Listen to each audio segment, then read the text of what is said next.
स्वागत है बच्चों आपका आपके अपने चैनल नवीन मैथ्स एकेडमी में। तो बच्चों कैसे हैं आप? आशा करता हूँ आप सब बहुत अच्छे हैं।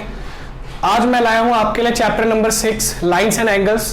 तो क्लास 9th का चैप्टर नंबर 6 आज डिस्कस करने जा रहे हैं हम। आज इस वीडियो में हम इस चैप्टर के इंट्रोडक्शन के बारे में समझेंगे। इस चैप्टर का जो भी बेसिक है इस चैप्टर में मैं आपको समझाऊंगा कैसे बच्चों एक पॉइंट से लाइन से रे ये सारी चीजें बनती हैं। ये सारी चीजें आज हम इस वीडियो में समझेंगे। तो बच्चों चलिए शुरू करते हैं। तो ये एक पॉइंट होता है बच्चों, इस पॉइंट को अगर मैं जैसे इस तरफ प्रोड्यूस कर दूं तो ये एक रे बन जाती है बच्चों। इसे हम क्या कहते हैं? एक रे। ठीक है बच्चों, अगर मैं मान लो एक पॉइंट, इस पॉइंट को दोनों तरफ प्रोड्यूस कर दूं, इधर भी प्रोड्यूस कर दूं इधर भी प्रोड्यूस कर दूं, मतलब इसका कोई एंड नहीं है, तो इसे हम क्या कहते हैं बच्चों? लाइन। ठीक है बच्चों, और इसी को अगर मैं इसको दोनों तरफ से स्टॉप कर दूं, ठीक है बच्चों, तो ये क्या बन जाता है? Line segment. ठीक है बच्चों, लाइन सेगमेंट जो है वो लाइन का एक पार्ट होता है सिंपली बच्चों। इसके दोनों साइड एंड होते हैं लेकिन लाइन के कभी भी एंड नहीं होते। इधर भी आगे जाते जा रही है कंटिन्यूअसली, इधर भी आगे जाते जा रही है। ठीक है बच्चों, रे का एक एंड पॉइंट होता है। ठीक है, एक डायरेक्शन में आगे बढ़ती जा रही होती है, इसे हम रे कहते हैं। हिंदी में बच्चों रे को किरण कहते हैं, लाइन को रेखा कहते हैं और लाइन सेगमेंट को यानी कि रेखाखंड कहते हैं बच्चों। तो चलिए बच्चों आगे समझते हैं। अब बच्चों हम ये समझेंगे कि एंगल कैसे बनता है जब एक लाइन या फिर कोई दो रे, एक किरण इसके ऊपर दूसरी किरण बच्चों जैसे ऐसे इंक्लाइन होती है, तो इन दोनों के बीच जो बन रहा है इसी को हम इसी इंक्लिनेशन को हम एंगल कहते हैं बच्चों। ठीक है, तो एंगल्स की बात करें अगर, तो एंगल्स कितने टाइप के होते हैं? तो जो भी एंगल 90 डिग्री से छोटा होता है हम उसे कहते हैं एक्यूट एंगल। कौन सा एंगल? Acute angle. ये एंगल बच्चों 0 डिग्री से बड़ा बट 90 डिग्री से छोटा होता है। ठीक है, 0 के 90 के बीच में होता है ये। 90 से बड़े एंगल, 90 डिग्री को हम कितना कहते हैं बच्चों? 90 डिग्री के एंगल जो भी, इसको हम राइट एंगल कहेंगे। ठीक है बच्चों, यानी कि हिंदी में कहेंगे हम समकोण। और 90 डिग्री से जो भी बड़े एंगल होते हैं उन्हें हम ऑब्ट्यूज एंगल कहते हैं। वो इस तरह से कुछ बनेंगे तो इन्हें हम कहते हैं बच्चों ऑब्ट्यूज एंगल। तो एक्यूट एंगल को हिंदी में हम न्यून कोण कहते हैं। ये जो न्यून कोण है 0 से बड़े बट 90 से छोटे होते हैं, मतलब लेस देन 90 कह सकते हैं हम इनको। कितने? Less than 90 degree. ठीक है, ये वाले राइट एंगल जो होते हैं एग्जैक्टली 90 डिग्री के होते हैं, तो इन्हें हम क्या कहते हैं? Equal to 90 degree. और ऑब्ट्यूज एंगल जो होते हैं वो ग्रेटर देन 90 डिग्री होते हैं बट लेस देन 180 डिग्री होते हैं, तो इन्हें हम कहते हैं ऑब्ट्यूज एंगल यानी कि ग्रेटर देन 90 डिग्री। ठीक है बच्चों, greater than 90 degree but less than 180 degree. ठीक है बच्चों, और इसके बाद 180 डिग्री बनता है जिसे हम कहते हैं बच्चों सिंपली ये एंगल जो 180 डिग्री का होता है जब ये मान लो एक किरण है, ये इधर जा रही है, ये ऐसे आई, और दूसरी किरण ये है, ये ऐसे गई, तो इन दोनों के बीच कितने डिग्री का एंगल बन रहा है? 180 डिग्री का। इसी को हम कहते हैं बच्चों स्ट्रेट लाइन। ठीक है, ये दोनों मिलके एक स्ट्रेट लाइन का निर्माण कर रही हैं, तो इस स्ट्रेट लाइन पे बनने वाले एंगल को हम 180 डिग्री का कहते हैं। ये क्या कहलाएगी बच्चों? Straight line. ठीक है, स्ट्रेट लाइन। ठीक है बच्चों, अब जैसे सिंपल सा ऐसा समझो बच्चों, कोई एक एंगल है, हम उसे इधर वाले एंगल की बात कर रहे हैं। ठीक है बच्चों, सिंपल सी बात, मान लो कोई एक्स एंगल है लेकिन हम किसकी बात कर रहे हैं? उसके बाहर वाले एंगल की।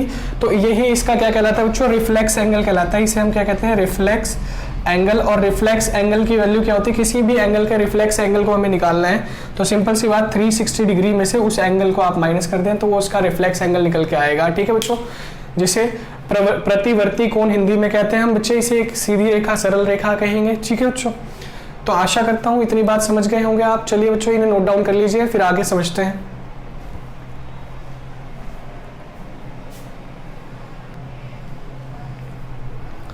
चलिए आगे समझते हैं बच्चों। जैसे मान लो एक रे ये है, एक रे ये है, इन दिनों को इस एंगल को दो हिस्सों, बराबर हिस्सों में बांटने या दो हिस्सों में बांटने वाली एक तीसरी रे है।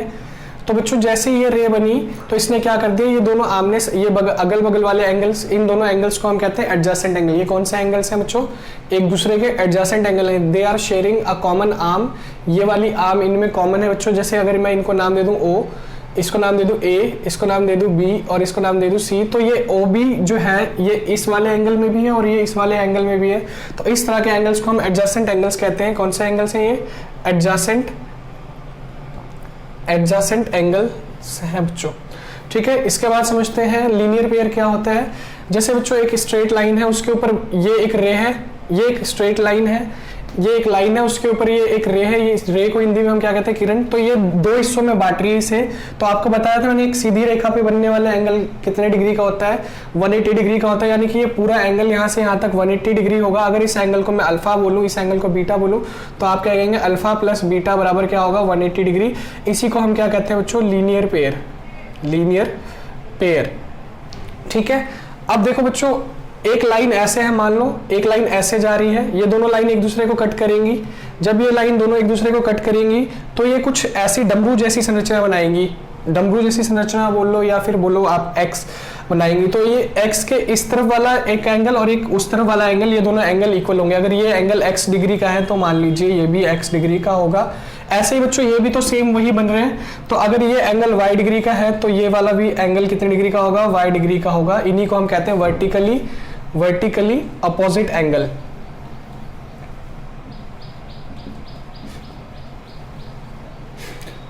तो वर्टिकली अपोजिट एंगल क्या होते हैं आपको समझ में आ गया होगा। लीनियर पेयर किसे कहते हैं हम ये भी आप समझ गए होंगे। एडजेसेंट एंगल्स क्या होते हैं ये भी समझ गए होंगे। चलिए इन्हें आप नोट डाउन कर लीजिए।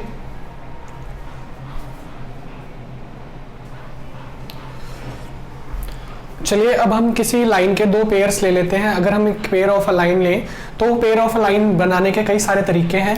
अगर जैसे मान लो मैंने एक ये लाइन ले ली, दूसरी लाइन एक मैंने ऐसे बना दी, तो ये दोनों लाइंस, ये दो लाइंस ली है मैंने, ये दोनों लाइंस एक दूसरे को कट कर रही हैं। ऐसी लाइंस को हम कहते हैं इंटरसेक्टिंग लाइंस।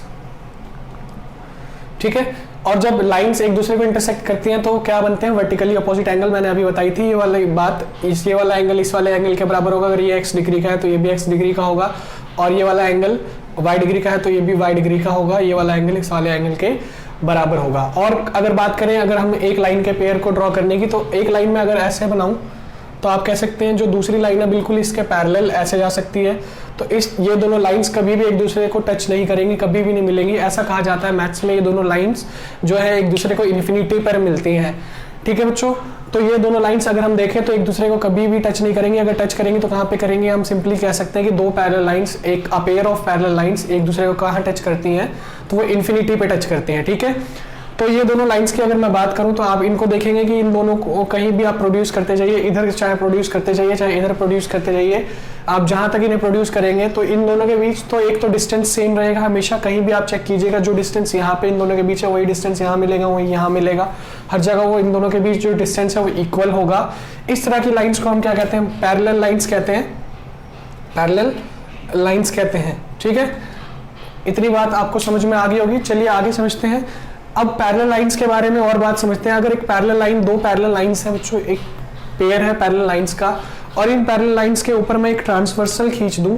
ट्रांसवर्सल का मतलब बच्चों एक ऐसी लाइन खींच दूं जो इन दोनों लाइंस को कट करते हुए जा रही हो। ये दोनों एक सेट ऑफ पैरेलल लाइंस है, और एक ऐसी तीसरी लाइन खींच दी जिसे हम क्या कहेंगे बच्चों, ट्रांसवर्सल। ये कौन सी लाइन है, ट्रांसवर्सल है ये। मान लो ये लाइन का हम m कह रहे हैं, ये लाइन को l कह रहे हैं, इसको हम n कह रहे हैं। ठीक है, एक लाइन l है, एक n है और एक m है। ठीक है बच्चों, तो जब ये इस तरह की लाइन एक ट्रांसवर्सल इन दो पैरेलल लाइंस को कट करेंगी तो बहुत सारी चीजें बन के आती हैं बच्चों।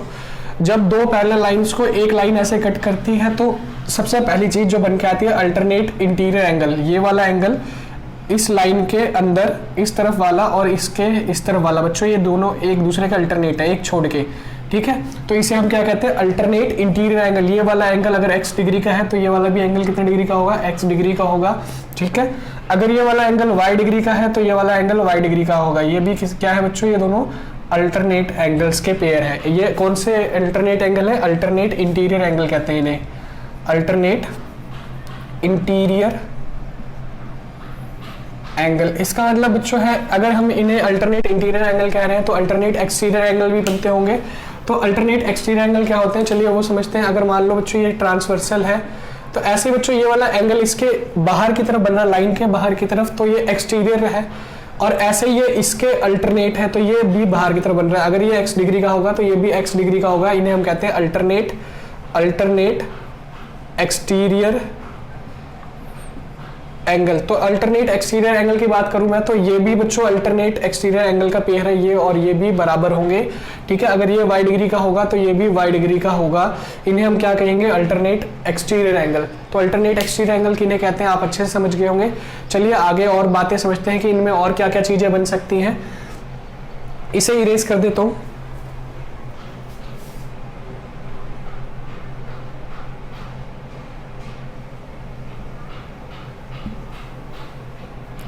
अब अगली बात समझते हैं हम कॉरस्पॉन्डिंग एंगल्स। कॉरस्पॉन्डिंग एंगल्स क्या होते हैं बच्चों? कॉरस्पॉन्डिंग एंगल समझने के लिए आपको ध्यान से समझना होगा, एक लाइन के अंदर वाला एंगल और इसी की तरह दिखने वाला जो है लाइन के दूसरी लाइन के अंदर और एक लाइन के बाहर। देखो ये इस लाइन के बाहर की साइड है और ये इस लाइन के अंदर की साइड है। ये दोनों एंगल्स दिखने में बिल्कुल एक जैसे हैं, ये दोनों एंगल इक्वल होंगे, इन्हीं को हम क्या कहते हैं, कॉरस्पॉन्डिंग एंगल कहते हैं। अगर ये x डिग्री का है तो ये भी x डिग्री का होगा, ठीक है। अगर मैं इन एंगल को नाम दे दूं तो आप कहोगे इस एंगल को 1 मान लिया मैंने, इस एंगल को 2 मान लिया, इसको 3 मान लिया, इसको 4 मान लिया, इसको 5, इसको 6, इसको 7, इसको 8, तो आप कहोगे एंगल 1 बराबर होगा एंगल 5 के, ठीक है। ऐसे ही बच्चों ये वाला एंगल कुछ इस वाले एंगल जैसा दिख रहा है तो आप क्या कहेंगे, एंगल 6 बराबर होगा एंगल 2 के, या फिर एंगल 2 बराबर होगा एंगल 6 के, हम ये भी बात कह सकते हैं, ठीक है बच्चों। क्लियर है बात? तो देखो ये एक लाइन के बाहर बन रहा है और एक लाइन के अंदर बन रहा है, एक इस वाली लाइन पे और एक इस वाली लाइन पे, ठीक है बच्चों। तो इन्हें हम कॉरस्पॉन्डिंग एंगल कहते हैं। आप ध्यान से देखें, एंगल 4 एंगल 7 जैसा बिल्कुल दिख रहा है, तो एंगल 4 किसके बराबर होगा, एंगल 7 के बराबर होगा, और एंगल 3 किसके बराबर होगा, एंगल 8 के बराबर होगा, ठीक है। तो ऐसे ही एंगल्स के पेयर्स को हम कहते हैं कॉरस्पॉन्डिंग एंगल। ये कौन से एंगल है, कॉरस्पॉन्डिंग एंगल्स हैं। अगर आप चाहते हैं बच्चों कि ये एंगल एक दूसरे के इक्वल कैसे हैं, इनके प्रूफ से रिलेटेड भी मैं एक वीडियो बनाऊं, तो प्लीज कमेंट सेक्शन में जरूर कमेंट कीजिए कि आपको एक ऐसी इनसे रिलेटेड एक ऐसी वीडियो चाहिए जिसमें आपको क्लियरली इनका प्रूफ भी सिखाया गया हो कि ये जो एंगल्स हैं क्यों इक्वल हैं, तो मैं आपको वो वीडियो भी जरूर अपलोड कर दूंगा। तो प्लीज कमेंट सेक्शन में अपने कमेंट्स में जरूर मेंशन करें। चलिए आगे समझते हैं।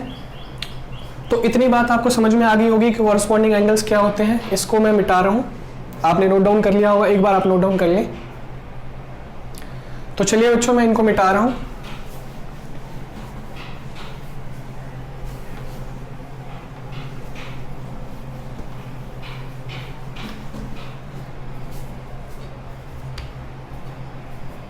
तो एक्सियम फर्स्ट समझते हैं। एक्सियम फर्स्ट क्या है?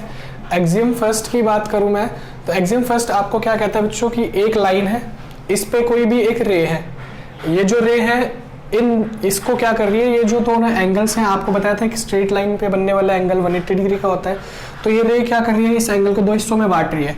तो ये वाला एंगल अगर हम मान ले x है तो आप क्या कहेंगे, ये वाला एंगल कितना होगा, 180 माइनस x होगा। मतलब सिंपल सी बात है, हम क्या कह सकते हैं कि ये दोनों एंगल अगर इस एंगल को मान लिया जाए अल्फा और इस एंगल को मान लिया जाए बीटा, तो आप क्या कहेंगे, अल्फा प्लस बीटा जो होगा वो कितने डिग्री के बराबर होगा, 180 डिग्री के बराबर होगा। एक्सियम फर्स्ट ये कहती है। एक्सियम सेकंड क्या कहती है बच्चों, एक्सियम सेकंड जस्ट इसके ऑपोजिट है। एक्सियम सेकंड में क्या कहता है, अगर कोई भी सिंपल सी एक रे जो उसके दोनों तरफ बनने वाले एंगल, एडजेसेंट एंगल कहते हैं इन्हें, इन दोनों एंगल्स का सम अगर मान लो ये अल्फा है और अगर ये बीटा है, तो अल्फा और बीटा का सम अगर 180 डिग्री है, if alpha plus beta is equals to 180 degree, तो ये जो नीचे एक लाइन बन रही है ये क्या होगी, एक स्ट्रेट लाइन होगी। अगर इसको मैं नाम दे दूं ए ओ बी, तो आप क्या कहेंगे, A O B is a line है। ठीक है, सिंपल सी बात, हमें ये दो बातें एक्सियम फर्स्ट और एक्सियम सेकंड में समझ में आती है। ठीक है, थ्योरम फर्स्ट की बात करें अगर, तो थ्योरम फर्स्ट इन दोनों बातों की सपोर्ट से ही प्रूव होगी। थ्योरम फर्स्ट में आपको कह रहा है प्रूव करने के लिए कि वर्टिकली अपोजिट एंगल जो होते हैं वो इक्वल होते हैं। तो चलिए बच्चों थ्योरम फर्स्ट समझते हैं।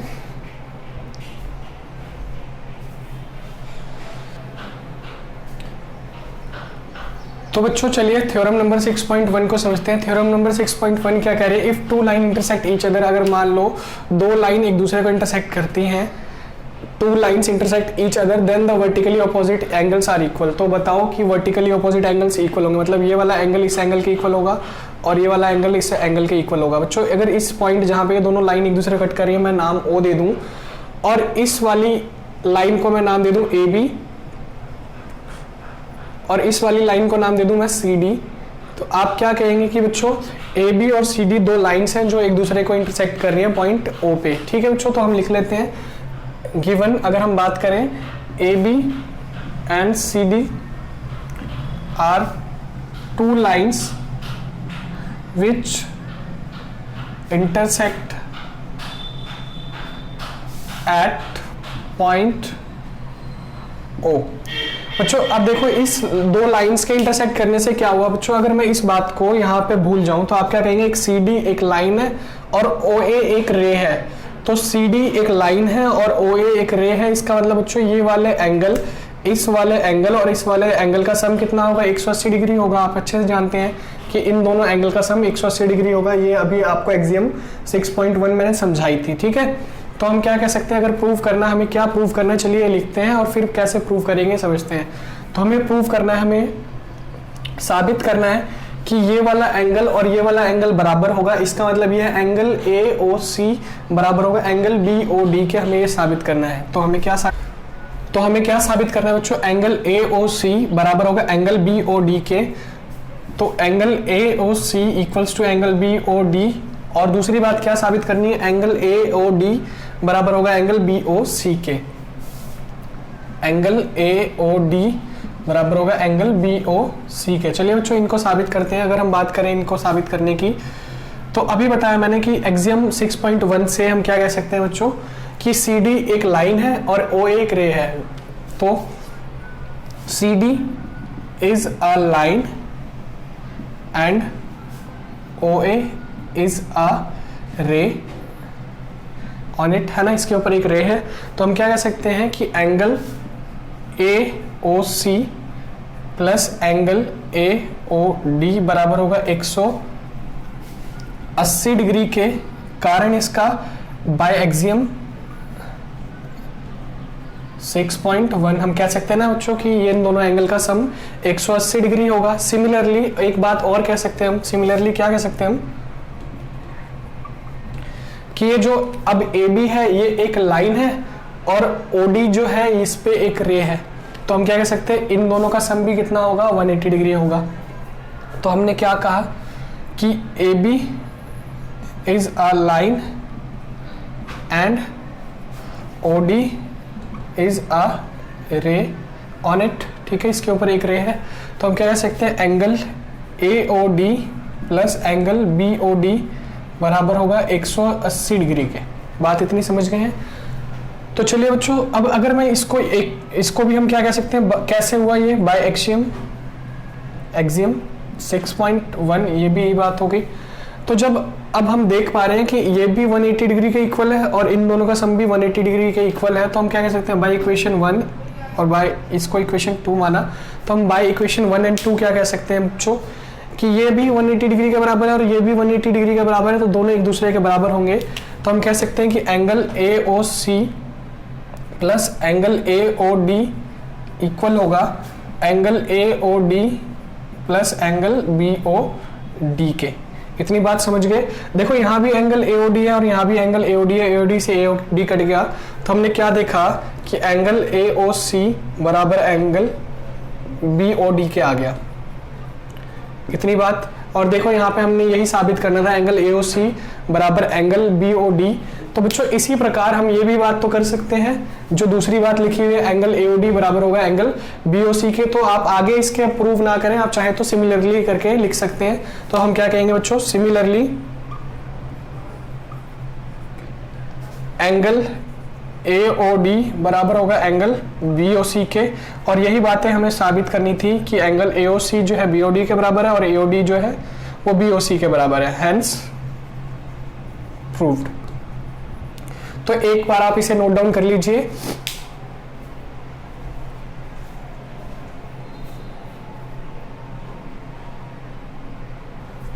आशा करता हूं आज की वीडियो में आपको जो भी पढ़ाया गया है बहुत अच्छे से समझ में आ गया होगा। थ्योरम नंबर 6.1 भी बहुत अच्छे से समझ में आ गई होगी। आज जो भी पढ़ाया मैंने इस चैप्टर का बेसिक है, प्लीज इसको एक बार आप रिवाइज कर लीजिएगा, बहुत अच्छे से समझ लीजिए, क्योंकि ये जो चैप्टर है पूरा इन्हीं बातों पर डिपेंडेंट है। तो ऐसे ही और वीडियोस देखने के लिए हमारे चैनल के साथ बने रहें। हमारे चैनल को सब्सक्राइब करना ना भूलें।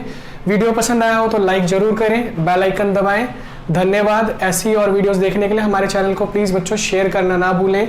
आप अगर हमारी वीडियोस को शेयर करेंगे तो हमें मोटिवेशन मिलेगा और ऐसी ही और वीडियोस हम डालते रहेंगे। धन्यवाद।